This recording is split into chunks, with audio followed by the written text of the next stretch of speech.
3D printing is the magical process of pulling out hairs in order to get a fantastic result out of a machine. And these results come in all shapes and sizes. I personally tend to prefer the Spider-Man variety of things. And this is a good thing because this week's sponsor is Epic Prop, and they sculpted the Spot from Spider-Man. My favorite thing. This is Ground Affected.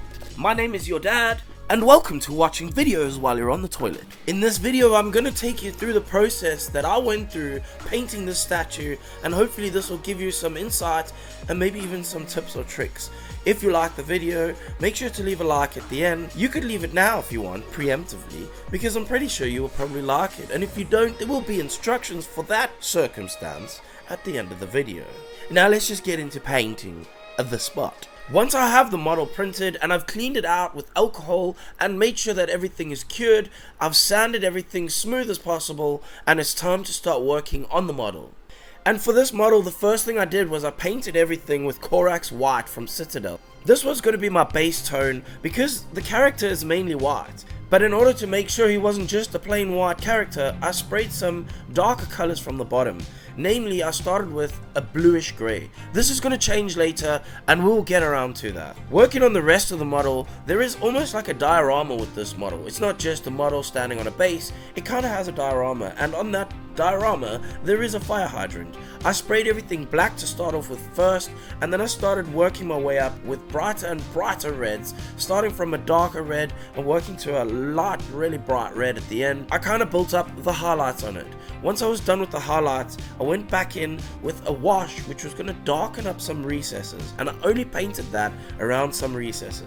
I then took a dark silver and painted that over some of the parts that I thought would probably be a different color. Maybe the caps of these things are changed, I don't know. I've never even seen a fire hydrant. Actually, I probably have, but it never looked like this. And so I continued with my absolute knowledge of fire hydrants, and I painted all the bolts with that same dark silver.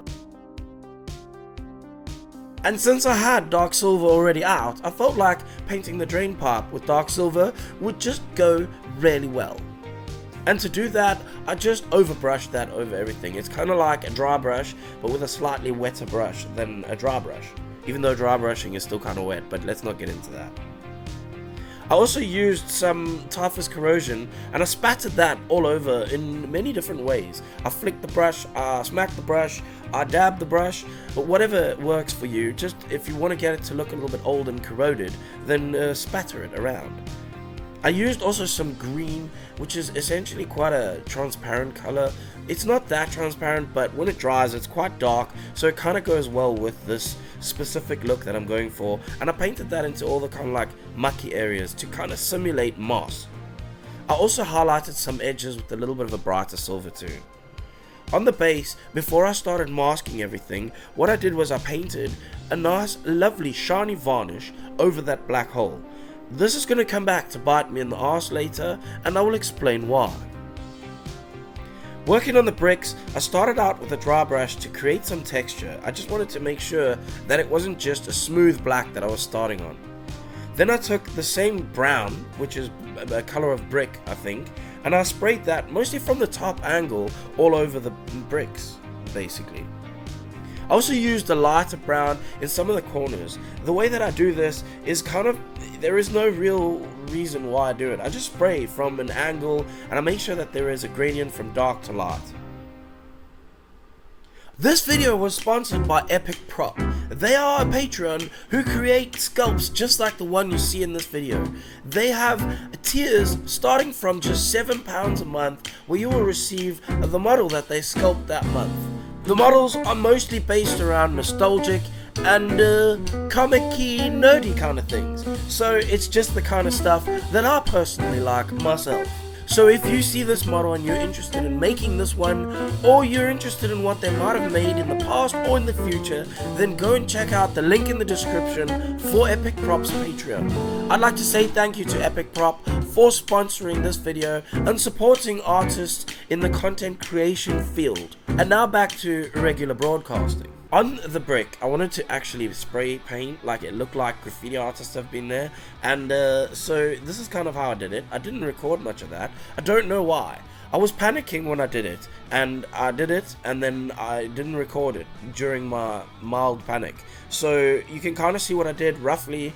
I will sort of show some of the video. This is all that I have really. I painted it with the airbrush really carefully, and then I just used a brush to kind of like reinforce the center of it a little bit more.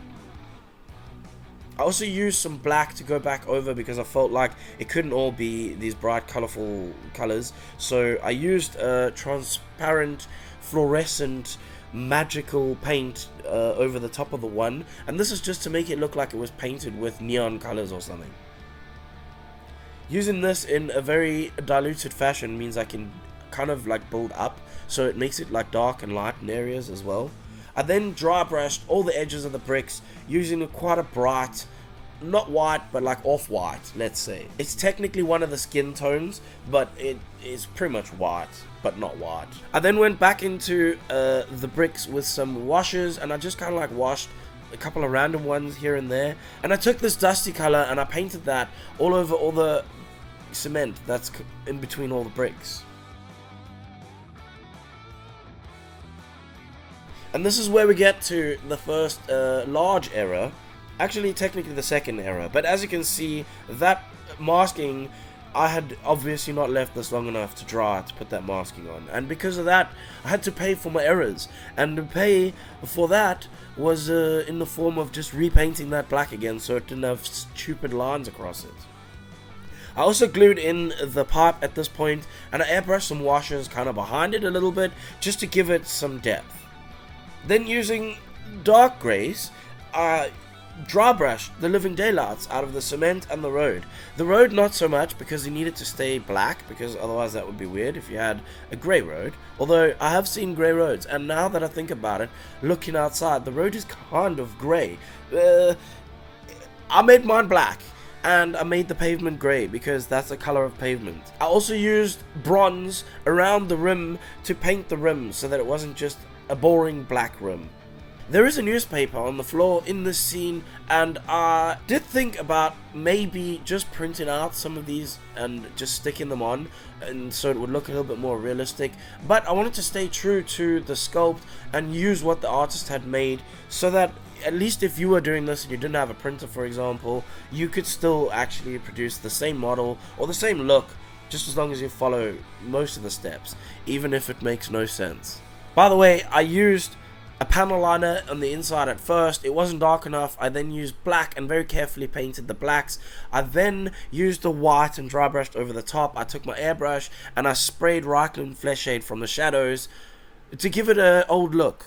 This brings me to mistake number one, and this was I did not like the colors that I had used originally on my The Spot. So I went back to the drawing board, and recently Colorforge had sent me these new paints which I used as a base for my primer of this model. I then used Corax White over the top as a zenithal highlight, and I'm gonna pretty much tint this now to give me the exact colors that I want. Originally I'd went with blue in the shadows, and I thought this was gonna work, but when I looked at the whole overall composition of the piece, I felt like it was just not the right color. I can't explain why. I just felt like I needed that shadow to still be a shadow, but be a little bit warmer and less cool. And I guess because the whole background is kind of warm and cool in contrast with each other, it works because it's pushing the character in front. I don't know. I honestly have no idea. But I used the purple and I sprayed that as the shadows, and then went in and painted all the spots using an ink. The reason I used ink is because it flows so much easier, so it filled the holes, and I just made sure that I kept the models upright while the paint sort of dried a little bit, and then once it was dry enough I could kind of turn the model.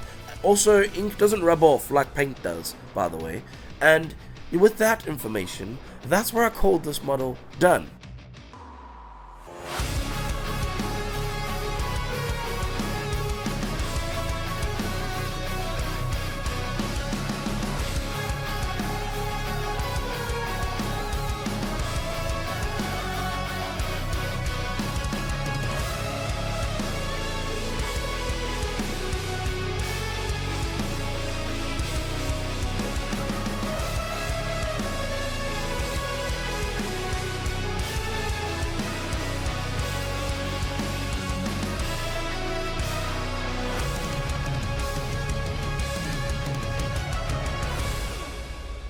Hopefully you managed to take something out of this video that will help you in the future with painting your own 3D prints. Maybe it just helped you get over the time you spent on the toilet. That's fine too. And if it did, leave a comment in the below where there is a little square box for YouTube comments, which YouTube gave you to leave comments, because that helps, I think, with the algorithm. I don't know. Click like, leave a comment, because it's important. That's what I've been told. And this is the time of the video where I need to say a super special thank you to my Patreons, because I honestly would not be here if it weren't for them. And now, speaking of Patreons, I do need to say an even extra special thank you to the new ones we got. And I'm gonna do that right now.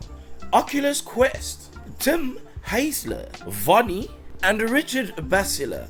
Thank you, dude, so much for keeping the lights of the Patreon blinding my eyeballs and keeping the videos continuing. I've actually really been enjoying the last couple of months. It's almost been a year and a half. We're closing in on 2 years nearly on YouTube, almost full time as well, and I've actually really enjoyed every single last minute of it. So if you want to be part of whatever happens in the future, there is some weird things I'm working on and some crazy cool stuff as well. Yes, I am slightly sick right now, so I'm not my usual self. However, in the future videos, at least 1 out of 10 will be fairly decent. And I hope you enjoy whatever you see in the future. And if you do, share it with your gran. I think I've said some words. I don't even know what those words have meant. Perhaps I didn't put them in sentences that even make any kind of sense. At this point, it doesn't really matter, because we are at the time of the video where I need to say something super special to you. And the thing that I want to say is, if you didn't like anything you saw in this video, then the only thing you should really do is actually just f*** off.